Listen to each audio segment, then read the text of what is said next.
മാധ്യമം പോഡ്കാസ്റ്റ്.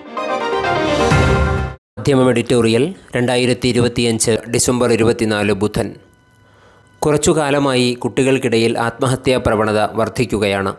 തിരക്കുകൾക്കിടയിൽ കേരളം ചർച്ച ചെയ്യാതെ പോയ ഈ വിഷയത്തിലേക്ക് ശ്രദ്ധ ക്ഷണിക്കുകയാണ് ഇന്നത്തെ എഡിറ്റോറിയൽ. എന്തിനാണ് നമ്മുടെ മക്കളിങ്ങനെ മരിക്കുന്നത്? തെരഞ്ഞെടുപ്പിൻ്റെയും പ്രമാദമായ കേസുകളുടെയും തിരക്കുകൾക്കിടയിൽ കേരളം ചർച്ച ചെയ്യാതെ പോയ ഒരു ഗുരുതര വിഷയത്തിലേക്ക് ഭരണകൂടത്തിൻ്റെയും അധ്യാപക രക്ഷാകർതൃ സമൂഹത്തിൻ്റെയും സാംസ്കാരിക മത നേതൃത്വത്തിൻ്റെയും ശ്രദ്ധ ക്ഷണിക്കുകയാണ്. ഏതാനും മാസങ്ങളായി നമ്മുടെ കുട്ടികൾക്കിടയിൽ അതിഭീകരമാം വിധം പെരുകിവരുന്ന ആത്മഹത്യാ പ്രവണതയെക്കുറിച്ച്.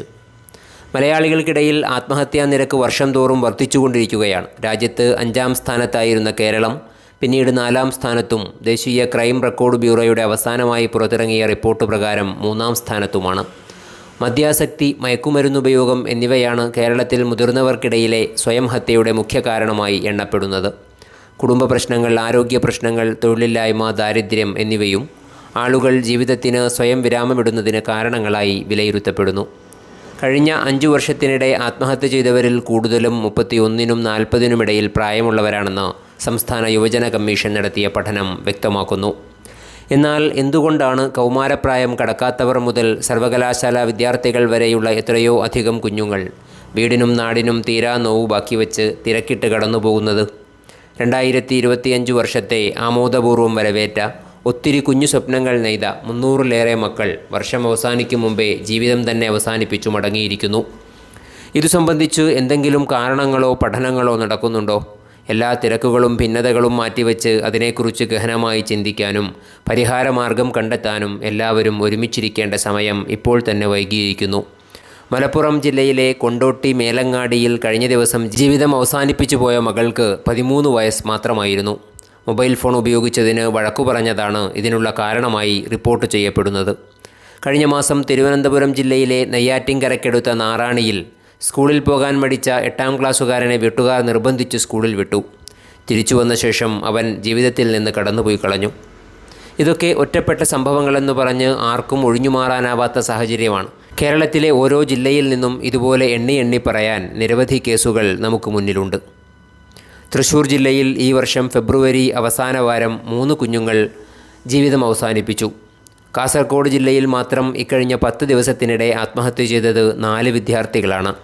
പഠനത്തിലും പാഠ്യേതര വിഷയങ്ങളിലും മിടുക്കരായിരുന്ന, നാടിനും വിദ്യാലയങ്ങൾക്കും അഭിമാനമായിരുന്ന, വീടുകളുടെ വിളക്കായിരുന്ന കുട്ടികൾ. ചെസ്സിൽ ഭാവി വാഗ്ദാനമായി ഏവരും കാത്തിരുന്നവനായിരുന്നു അതിലൊരാൾ. മരണരീതിയിലും സമാനതകൾ കാണാനുണ്ട്. കാരണം മാത്രം ആർക്കും കണ്ടെത്താനാവുന്നില്ല.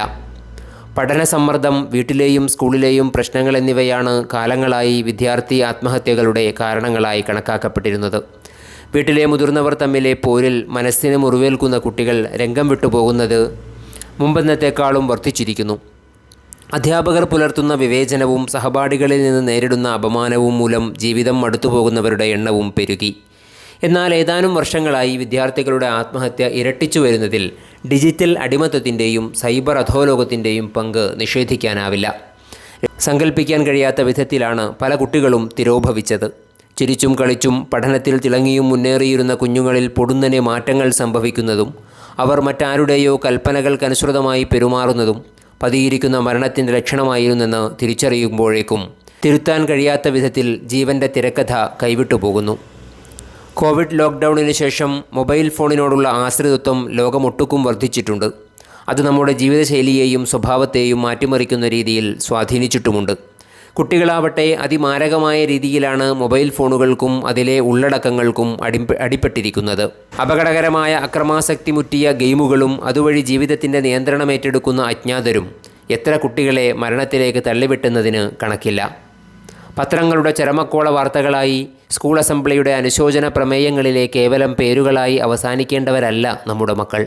അവരുടെ അവകാശങ്ങൾക്കും ക്ഷേമത്തിനും സുരക്ഷയ്ക്കും പ്രഥമ പരിഗണന നൽകിക്കൊണ്ട് ആത്മഹത്യ എന്ന ദുരന്തത്തിന് അറുതി വരുത്താൻ അടിയന്തര ശ്രമങ്ങൾ ഉണ്ടായേ തീരൂ. മാധ്യമം പോഡ്കാസ്റ്റ്.